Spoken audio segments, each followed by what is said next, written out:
Аз жаргалгүй байх нь аз жаргалтай байхаас хэд дахин илүү амархан гэвэл та итгэх үү?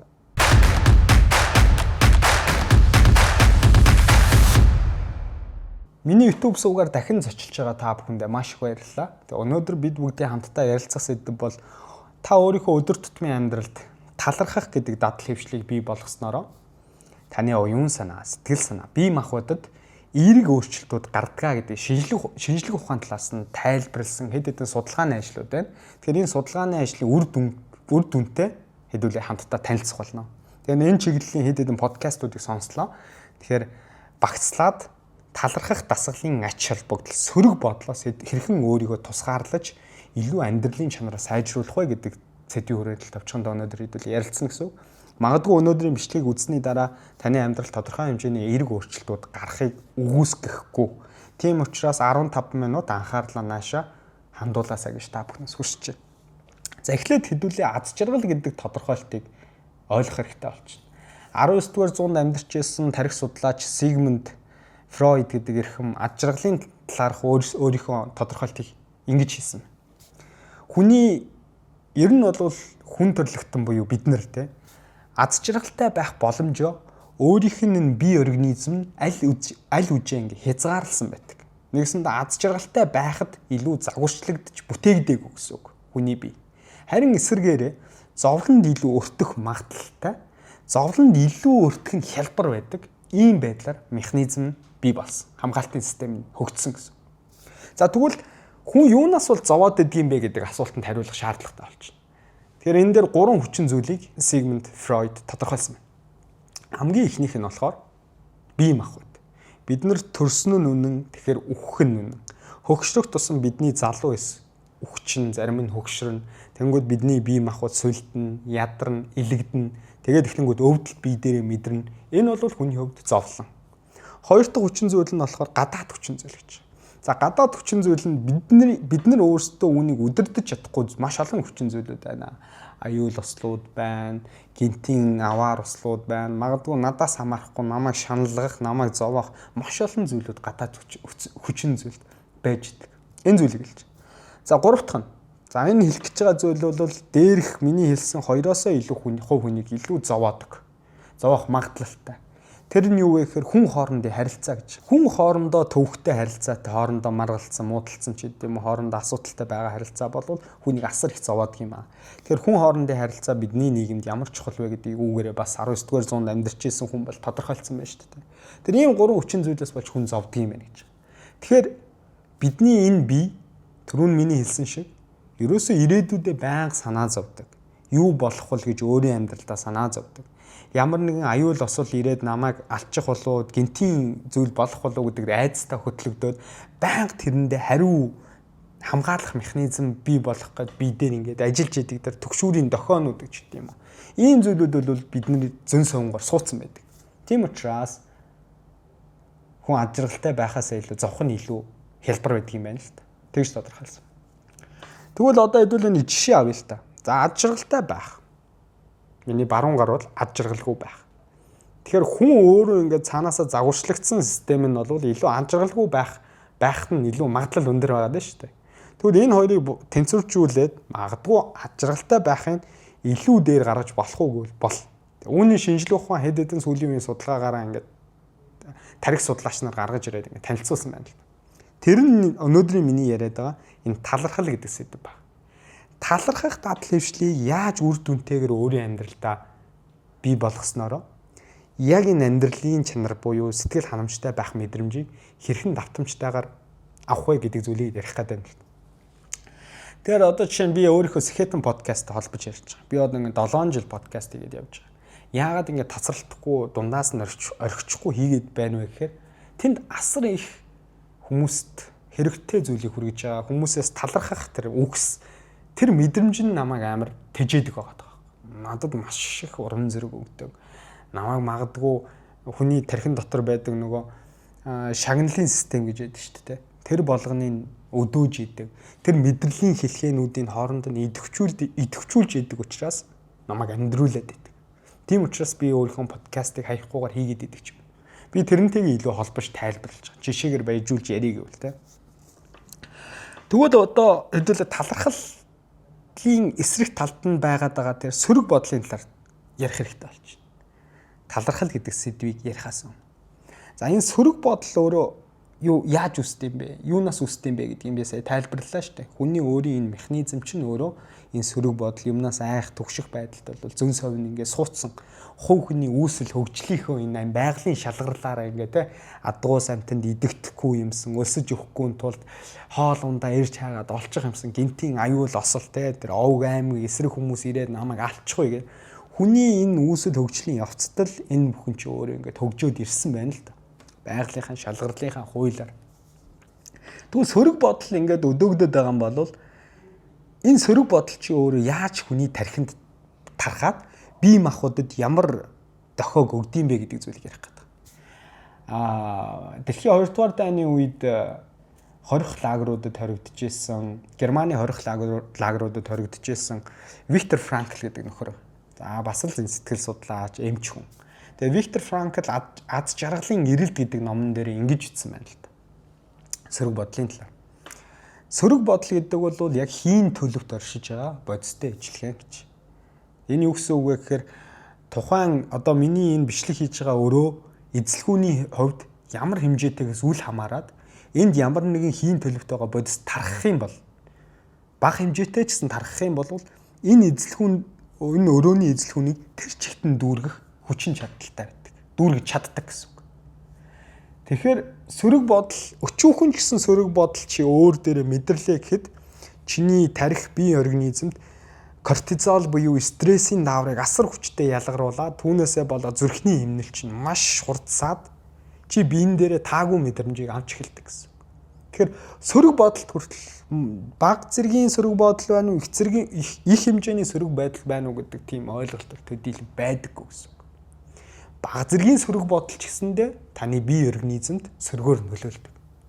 За Азуулж эсэргээрээ ад жаргалтай буюу тааламжтай бодлоо, тааламжтай мэдрэмжүүд яг энэ сөрөг бодолтойгоо ижлэр сөрөг бодолтойгоо ижил хэмжээний эерэг нөлөөллийг хүний бие организмд үзүүлдэг. За тэр нь бол тэгэхээр бас нэг сайн мэдээ байна шүү дээ. За одоо хэдүүлээ тэгвэл талархал тэр дундаа талархал гэж би яриад байгаа. Талархах дадал хэвшил гэдэг зүйлийг ямар дадал хэвшлийг илүү үр дүнтэй гэж тодорхойлох юм бэ? Яг энэ хэд хэдэн судалгааны ажлуудаар бид нар ер нь талархах дасгалыг бас зөв хийгээд идэм үү гэдгийг өөрсдөө үнэлж дүгнэцгээе сайн. Би бол яг одоо ярих гэж байгаа энэ зүйлийг сонсоод маш гайхсан. Яагаад гэхээр би өнөөдрийг хүртэл миний талархах гэдэг тэр дадал хэвшлийн талаарх ойлголтыг тэр чигт нь үүсгэсэн. Би нэгсэндээ буруу хэм маягаар хийдэг байсан гэсэн үг. Үр дүн байхгүй зүйлийг дахин давтаад хийгээд идэг гэсэн үг, байдаг гэсэн үг. За доктор Андрю Хуберман гэдэг та YouTube дээр өөрийнх нь подкастыг сонсоорой. Тэр хүн өөрийнхөө подкастер ингэж яг энэ талархах дадал хэвшилтэй холбоотой бараг 2 цагийн подкаст бичсэн байна. Тэгээ тэр хүн юу гэж ярьж байгаа нэхээр хэд хэдэн судалгааны ажлыг уншаад танилцуулсан байна л да. За талархах дасгалыг өнөөдрийн хүртэл дийлэн хүмүүс юу гэж боддог байсан бэ гэхээр өглөө магадгүй ингээд орноосоо дөнгөж басаал нар ингээд хөшгөний цаанаас ингээд тусаалтай. Тэгэнгүүт хүн дөнгөж басаал за өнөөдөр миний амьдралд юу байгаа вэ гэл өөрийнхөө талархаж байгаа бүх зүйлүүдийг жигсаан бичээл цаасан дээр те. Магадгүй өнөөдөр орой унтах гээд орондоо орчоод өнөөдөр болсон сайхан үйл явдлуудаа талархам ажлынхаа хэн нэгэнд ингэж би талархлаа. Өнөөдөр би ингээд өвчин зовлонгүй байгаадаа талархаж байна гэж бид нар бичдэг штэ цаасан дээр. Энэ талархах процесс бол төдийлөн үр дүнтэй биш гэж. Үр дүнийг яаж хэмжиж байгаа юм бэ гэхээр бидний одоо цуснаас тодорхой хэмжээний шинжилгээ аваад ч гэдэм үү тэр утгуудыг харж болж байна. Нэгдүгээр ямар хэмжээний гормонууд хэвийн хэмжээндээ ялгарч байна уу те талархлын энэ дасгал хийсний дараа дээрэс нь эмра тархины бичлэгүүд хийж болж байна. Одоо ч угаасаа шинжлэх ухаан хөгжсөн энэ зэргийн туршилтуудыг бол хангалттай хэмжээнд хийж байгаа шүү дээ. За тэгвэл бид нэр буруу дасгал хийгээд идэг гэсэн бол зөв дасгал нь өөрөө юу байсан юм бэ гэхээр бусдаас талархал хүлээж авах үед хүний бие организм тэр дундаа хүний энэ духны цааталд яг харалтай байгаа prefrontal cortex буюу урт тарих гэж хэлж байна. уртлын тархины яг уртлын хэсэгт байдаг мэдрэлийн хэлхээнүүд асар хүчтэй ажиллаж эхлэх буюу идэвхждэг гэдгийг тэр эмра тархины зургаар бол гаргаж ирсэн. За одоо жишээ сонирхолтой та юу яа судалгаа ярьж байна. Жишээ нь бид хэд ингээд байгууллагаараа юм уу хамт олноороо янз бүрийн сургалтууд суудаг те. Тэгэнгүүт ийм туршилт хийж үзсэн байна л та. Хамтран ажиллаж байгаа хоёр ажилтан ингээ өөдөөдөөс нь харуулад тэгээд нэг нь болохоор нөгөө хүндээ чамтай ингээ хамтарч ажиллахад ингээд ийм зүйлт чинь би талархдаг шүү гэдэг ингээд талархлуудаа битсэн байна. Тэгээд түүнийгээ маш чанга дуугаар нөгөө хамтран ажиллах хэвээр уншиж өгсөн баг. За үүний дараа те аль алин дээр нь туршилт хийгээд энэ талархлын энэ процессын дасгал хийгээд нэг нь сонсоод байна шүү дээ. Талархал хүлээж авч. Нэг нь хэн нэгэн талархаж байгаагаа илэрхийлж. Энэ хоёр хүн тэгвэл тархинд нь ямар хэмжээний тэр өөрчлөлтүүд орсон юм бэ гэдэг тэрийг тооцоод үзсэн чинь талархал хүлээж авч байгаа буюу сонсож байгаа хүн нь тархины энэ префронтал кортекс гэдэг энэ духны цаанд байгаа хэсэгт байгаа мэдрэлийн эсүүд нь буюу мэдрэлийн хэлхээ асар хүчтэй идэвхжиж байгаа процессыг ажигласан. Нөгөө талархал уншиж өгж байгаа хүн нь бол төдийлөн үр дүн нь харьцуулахад бага байсан гэсэн. Энэ судалгаанаас харахад тэгвэл бид нэр талархлыг бусдаас хүлээж авах нь бол бидний амьдралын чанарыг сайжруулахад илүү үр дүнтэй байна гэдэг зүйлийг олж харж байна. Энэ судалгаагаар. За тэгвэл бодит амьдрал дээр энэ хэрэгжих логикоор хэрэгжих магадлал хэрвээ гэдээ бодохоор хэцүү. Яагаад тэгэхээр хэн нэгэн хүнээс талархал хүлээгээл ингээд суугаад байж чадахгүй өстэй бид нар. Хэн надад ирж талархал илэрхийлэх бол гэдэг. Тэгэхээр хүлээж суухгүй тулд тэгвэл ямар дасгалыг бид нар илүү хийвэл үр дүнтэй вэ гэдэг талаас нь яриа. Одоо жишээ нь яг талархал боддоор хүлээж авч байгаатай ижил хэмжээний үр дүнг үзүүлж байгаа бас нэг дасгалын хэлбэр байна. Тэр нь юу вэ гэхээр хэрвээ та хэн нэгэн хүн өвдсөн юм уу хэн нэгэн хүн тусламж хэрэгтэй байгаа. Тэр тусламж хэрэгтэй байсан хүнд хэн нэгэн чин сэтгэлээсээ туслаад эргүүлээ талархал хүлээж авч байгаа тэр процессыг ажиглаад өөр дээрээ чин сэтгэлээсээ түүнийг мэдрэх. Тэр мэдрэмж нь хүний тархинд маш эерэг хэмжээний химийн урвалыг явуулж байгааг ажигласан байна. За үүн дээрээс юу хэлэх гээд байгаа юм гэхээр бид нар кино үздэг. Магадгүй бодит амьдрал дээр өөр хэн нэгэн хүний иймэрхүү одоо сая хэн нэгэн хүнээс талархал хүлээж авч байгаа юм гайхалтай түүхүүдийг сонсдог, уншдаг, подкаст сонсч болно. Магадгүй чиний амьдралд өнөөдрийн хүртэл өдөр тутамдаа магадгүй сартаа сүүлийн нэг сард чамд талархал чин сэтгэлээсээ илэрхийлсэн тэр түүхээ бодох хэрэгтэй. Тэр үйл явдлаа бодох хэрэгтэй. Та ямар үйлдэл хийсэн учраас тэр хүн чамд талархсан юм бэ? Тийм үү? Ялангуяа хүн бид нар төсөө өдрөөрөө гэдэг юм уу баяр ёслолоор яг иймэрхүү процессыг болдог шүү дээ. Найздаа талархаж явдаг шүү гэдэг ингээд чин сэтгэлийн үгээ бид нар чинь баяр ёслолын үеэр илүү хэлэх магадaltaй байдаг. Тэгэхээр энэ түүхээ эргэж санах, эргэж дурсах, тэгээд тэр дурсах үед чиний биен дээр мэдрэгдэж байгаа тэр мэдрэмж нь нэгсэндээ тархины энэ хэсэгт мэдрэлийн хэлхээнүүдийг асар хүчтэй идэвхжүүлж өгдөг гэсэн үг. За тэгэхээр дасгалын хоёр хэлбэр байгаа даа тийм. Гэхдээ яг эцсийн дүндээ юу гэж хэлэх гээд байгаа гэхээр цаад санаа нь талархал хүлээж авна гэдэг бол асар их үр дүнтэй шүү. Дээрээс нь чин сэтгэлээсээ чи хэн нэгэн туслаад эргүүлж талархал авах талаар ярьж байгаа. Бусдаар хэн нэгэн хүнээс талархал баярлаа гэдэг үг сонсохын төлөө чи хэн нэгэн туслаад яваадаа гэсэн үг ерөөсөө биш.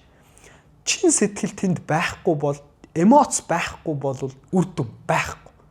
Тийм учраас энд эмоцийн асуудал ярих хэрэгтэй. Бид нар инээдэг, чин сэтгэлээсээ инээдэг, чин сэтгэлээсээ баярлдаг, чин сэтгэлээсээ уйлдаг. Энэ болгонд эмоц орж байгаа учраас бидний тархинд тэр ад жаргалын болон шагналын, стрессийн дааврууд бодитоороо ялгарч байгаа. Энэ ялгарч байгаа процесс чинь өөрөө бие махбодод эерэг өөрчлөлтүүдийг бодитоороо авчирна гэсэн үг байна. Тэр зүйлийг л онцолж хэлэхгүй бол бас манайхан буруугаар ойлгочихвэ гэж бодож байна. За тэгвэл хэдийн хугацаанд ямар хугацаанд үүнийг хийх вэ гэдэг асуудал ярина. За мэдээж чи өдөр тутамдаа турш нэгэн бол те бусдыг ойлгодог нэгэн бол байнга өдөр тутамдаа хүнээс талархал хүлээж амьдрдаг хүн бол чи асар баян амьдарч байгаа хүн байна гэд би зүгээр хэлчихье. Магадгүй энэ талархал гэдэг үгсийг хэн нэгэн хүнээс төдийлөн сонсоод байдаг бол Одоо маргаашнаас эхлээд амьдралын хандлага өөрчлөх нэ. Хин нэгэн хүнд яаж тусалчих уу? Хин нэгэн хүнд яаж амьдралын өөрчлөлтөнд би хувь нэмэр оруулах уу гэдэг хандлагаар чин сэтгэлээс амьдраад эхлэх юм бол таны амьдралын чанар эсрэгээр сайжирна. Дандаа л сөрөг юм бодоол, дандаа л юмнаас болохгүй юмыг хараад шүүмжлээл амьдралд ерөөсөө таалагдж байгаа юм байхгүй. Зам дээр гарнаа бүх юм таалагдахгүй. Гэртээ орж ирнэ таалагдахгүй. Маргааш нь ажил дээр очино таалагдахгүй. Ингээд амьдраад байвал таны амьдрал утгагүй үстэй. Тасралтгүй ийм байдлаар үргэлжилвэл утгагүй. Тийм учраас амьдралынхаа хэм маягийг өөрчлөх нэ. Нэгдүгээр. Хоёрдугаар талархал төдийлөн сонсоод байдаггүй бол өнгөрсөн дурсамжаа юм уу? Яг энэ талархалтай холбоотой сайхан дурсамжийг, сайхан түүхийг олж аваад түүнийгээ өөрөө эргэж дурсах хэрэгтэй. Тархинда. Энэ ерөөсөө 1 минут олно, магадгүй 2 минут олно. Тийм их хугацаа арахгүй. Бид нар бясалгал хийгээ суугаал 5-10 минут, 20 минут суудаг шиг тийм байх хэрэггүй. Магадгүй чи гэрлүүгээ алхаж явах одоо сайхан 100 болох гэж чинь, хавар 100 болж чинь. Гэрлүүгээ алхаж явах процесстой ч гэдэг юм уу. Энэ дасгалуудыг хийгээд ээж болно. 7 хоногт 3-4 удаа ч гэдэг юм. Тэгээ энд нэг сайн мэдээ байгаа. Яг энэ дасгал хийдэг хүмүүс зөвхөн тэр дасгал хийсний дараа бие махбод дээр нь эерэг өөрчлөлт ялгараад байдгийн биш. Тогтмол та 7 хоногт 3 юм уу 4 удаа хийгээд яваад байвал дасгал хийхгүй байсан үедж гэсэн энэ дасгалын талархлын дасгалын эерэг өөрчлөлтүүд нь таны бие дээр мэдэгдсэн хിവэрэ байдгаа. Өөрчлөлт нь гарсан хിവэрэ байдгаа гэсэн үг. Энэ нь бол биднэрт сайн мэдээ. За тэгээд дээрэс нь бидний тархинд энэ шагналын систем гэдэг нэг хэсэг байдаг. Энэ шагналын систем гэдэг хэсэг чинь өөрөө мэдрэлийн хэсэг чинь идэвхцснээрээ ямар үр нөлөө бий болгоод байгаа юм бэ гэдэг зүйлийн талаар ярих гэж. Түрүүн би энийг бас дуртаагүй. Энэ шагналын систем тархины энэ шагналын систем гэдэг хэсэг идэвхчээд эхлэхээр чи илүү хүмүүсийг ойлгодог болж эхэлнэ. Бид нар энийг ингэж ярьдаг ш. Эмпати гэж ярьдаг тий. Чи бусдыг илүү инэрдэг, бусдыг илүү ойлгодог болоод эхлэхээр яах вэ? Бусадтай харилцах харилцаа чинь хүртэл илүү сайжраад эхэлчихнэ. Хин нэгэн чамд муу юм хийлээ, чамаа гомдоолоо гэж бодлооч, гомдох үйлдэл хийлээ ч гэсэн чи төдийлөн түнд гомдохгүй. Нөгөө хүнийг илүү ойлгоод хөрхидөө энэ хүн бас л адилхан надтай адилхан амьдрах гал зовж байгаа хүн юм байлгүй дээ гэдэг жишээ тийм. Иймэрхүү байдлаар юмд хандлах чинь хүртэл дагаад өөрчлөгддөг. Энэ бодлого чинь цаана бидний тархинд болоод байгаа процесс химийн урвалууд гэдгийг бид нар шинжлэх ухааны талаас нь давхар ойлгох ёстой. Тэгж ойлгохгүйгээр зүгээр л гэртээ сууж байгаа л заа сайхан талархах дасгал хийчихье гэдэг ингээд амар зохиомлоор хийгээд байх бол төдийл үр дүнгээ өгөхгүй л гэсэн цаад санаа явж байгаа. Түрүүн би гэхдээ нэг зүйлийг бас хэлээг өнгөрсөн байна. Prefrontal cortex буюу энэ духны цаана байгаа тархины урд хэсэг гэж хэлээд байгаа. Тэр хэсэг бидний амьдралд ямар үүрэгтэйгээр оролцдог вэ гэхээр илүү шийдвэр гаргах. За дээрэс нь сэтгэл хөдлөлөө удирдах. Асуудал дүн шинжилгээ хийх. Ийм чухал хүчин зүйлүүдэд шийдвэр гаргалтуудад энэ хэсэг оролцдог.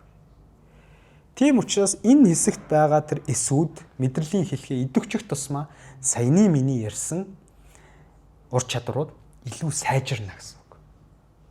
Тэгэхээр одоо ойлгомжтой болж эхэлж байна. Би одоо ярианыхаа төгсгөлд ингээд холбож эхэлж штэ гол яриад байсан зүйлээ төгсгөлтэй нь базаад ярьж байна. Тэгэхээр талархал хүний биед бол том зургаараа ямар химийн урвалжууд гэдэг юм уу эерэг нөлөөллүүдийг учруулдаг вэ гэхээр допамин, серотонин буюу ад жаргалын тэр шагналын даавруудыг хүний тархинд ялгаруулж эхэлдэг. Тэр яах вэ? Сэтгэл санаа ч өөдрөг болно, илүү уран зоригтой болно, бид нар мотивацтай болно гэж ярьдаг. Тэгээд дээрэс нь энэ хэсэг чи идэвхжиж байна гэдэг чинь чи сэтгэл хөдлөлөө илүү сайн удирдана гэж би түрүүн хэлсэн. Дээрэс нь кортизол гэдэг даавар байна. Энэ бол стрессийн даавар. Бид нар цуснаасаа шинжилгээ өгөөд кортизолыг хэмжиж болдог. Тэгэхээр кортизолын дааврын түвшин хүртэл буурна. Тэгээ буурч яана гэдэг чинь чи илүү айх, түгших, тэр стрессээс болдог зүйлүүд. Стрессээс болж бие махбод дээр чинь мэдэгддэг тэр зүрхний цохилт хурцсах те. Энэ болгон чинь дагаа тогтворчоод буураад ирнэ гэсэн. Ер нь стресс бол бидний өвчний их усрын маш олон шалтгаануудын нэг гэж бол сүүлийн шинжлэх ухаан яриад байгаа шүү дээ. Гэхдээ хараахан бас стресс 100% энэ бүх хорт автар энэ өвчин зовлонгийн суурь шалтгаан байна гэдэг нь бас хараахан батлаагүй л байна. За хамгийн сүүлх нь дархлааны систем. Энд чинь өөрөө дархлааны системийг дэмжиж ирнэ. Дээрээс нь тодорхой хэмжээнд биеийн аль нэг хэсэгт өрөвсөл байгаа бол тэр өрөвслийг чинь бууруулах ийм нөлөөтэй байх нэ гэж. За тийм байна. Тэгээд өнөөдрийн бичлэгтэйгээ хамтдаа байсан та бүхэндээ баярлалаа. Талархах дасгалын хэм маягийг ярьлаа. Тодорхой илтгэлээ. Тэгээд хэдүүлээ ингээ Хэрвээ яг миний ярьсан зүйлтэй ингээд та магадгүй тус бүртээ ингээд талархах тэр дадал хвшлийн дасгалыг хийдэг болвол тэрийг бас хуваалцаарай YouTube сувг дээр доор хэсэгтээ өөрийн амьдрал чинь тодорхой хэмжээний үр дүнгээ өгсөн туршлагууд авах юм бол бас бусдтайгаа нээлттэй хуваалцаарай, комент хэсэгт бичээрэй гэж хүсэж байна. Тэгээ энэ удаагийн бичлэг таалагдаад магадгүй өөр хүмүүс түргий хийх юм бол subscribe дараад, like дараад тэгээд өөрийн Facebook дээрээ, Instagram дээрээ share хийгээрэй гэж та бүхнээс хүсэж байна. Тэгээд дараагийн одоо шинжлэх ухаан суурьтай одоо ном, сонин, сэтгүүл те одоо мэрэгжлийн экспертүүдийн хэлсэн судалгаан дээр үндэслэн дараагийн сонирхолтой сэдвээр уулзахыг хүсвэл subscribe дараад дараагийн бичлэгийг маань хүлээж аваарай гэж хүсэж байна. Баярлалаа залуусаа.